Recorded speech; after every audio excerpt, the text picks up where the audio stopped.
আমরা শুধু একটা কথা বলতে চাই যে আমরা অনেক কাল সিলেক্টিভ ইতিহাস চর্চা করেছি। সিলেক্টিভ ইতিহাস মানে হচ্ছে ধরেন ইতিহাসের একটা পর্যায় পর্যন্ত আলোচনা করেছি, এর আগে করিনি।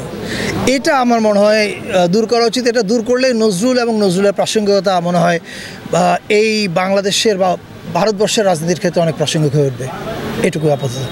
নজরুলকে বিস্ময় করার জন্য আপনারা কি যেটা নজরুলের সাহিত্যকে সারা বিশ্বে ছড়িয়ে দেয়, এইটার কিছু উদ্যোগ নিয়েছি ইতিমধ্যে। নজরুল ইনস্টিটিউট অনুবাদের কাজ, কিন্তু আমি মনে করি যে নজরুলের ক্যারেক্টার মানে এত বর্ণাঢ্য একটা চরিত্র, এই চরিত্রকে যদি নির্মোহভাবে কেউ সিনেমায় তুলে ধরে, এটা পৃথিবীর যে কোনো মানুষের কাছে একটা খুবই মানে শুধু যে ওনার লাইফের ওনার ফিলসফি এগুলো জানতে পারবে তা না, as a character also it's খুবই আকর্ষণীয়।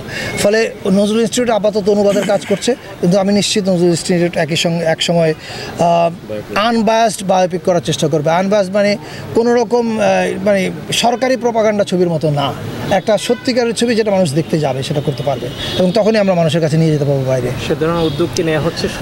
অনুবাদের কাজ শুরু হয়েছে, সিনেমার কাজটাও নিশ্চয়ই হবে। ফলে এটা আমাদের খারাপ দিক। এখন আমরা তো অল্প কয়দিনের জন্য আছি সরকারে, আমরা যে কয়দিন আছি আমরা চেষ্টা করছি এই জিনিসগুলোকে সিস্টেমের মধ্যে আনতে। আপনি যে কথাটা বললেন এটা নিয়ে আমাদের মধ্যে বহুবার আলোচনা হয়েছে যে কেন এগুলো আমরা প্রিজার্ভ করতে পারিনি। And at the same time শুধু এখনকার জগতে প্রিজার্ভ করলে হবে না। প্রিজার্ভ করে ধরেন আপনি একটা সুন্দর একটা সাইট আছে, সেটা ঐতিহাসিক সাইট হয়ে উঠেছে, এখন ওটা আপনি শুধু প্রিজার্ভ করলেন তাহলে কাজ হবে না।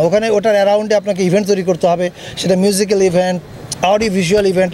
তার মাধ্যমে কী হয় যে জনগণের সঙ্গে ওটা একটা ইন্টারাকশান তৈরি হয়। সারা দুনিয়াতে আপনি যত আর্কোলজিক্যাল সাইট বলেন, হিস্টোরিক্যাল সাইট বলেন, দেখবেন যে এটা পাবলিক এঙ্গেজমেন্ট হচ্ছে। আমরা সেটা করিনি, কিন্তু আমরা কিছু কিছু শুরু করছি। হয়তো পরবর্তীতে যারা আসবেন তারা এটাকে কন্টিনিউ করবেন। এবং আপনি যে অভিযোগটা করেছেন যে নজরুলের অনেক স্মৃতির জায়গা, আমি নিজেই শ্যুট করেছি অনেক জায়গায় দারোগা বাড়িতে, এগুলোর আমি দেখি না কোথাও সংরক্ষণ করা হচ্ছে, কিন্তু আমি আশা করি আমরা শুরু করলাম, অন্যরা এসে কন্টিনিউ করবে ফর শিওর। Thank you.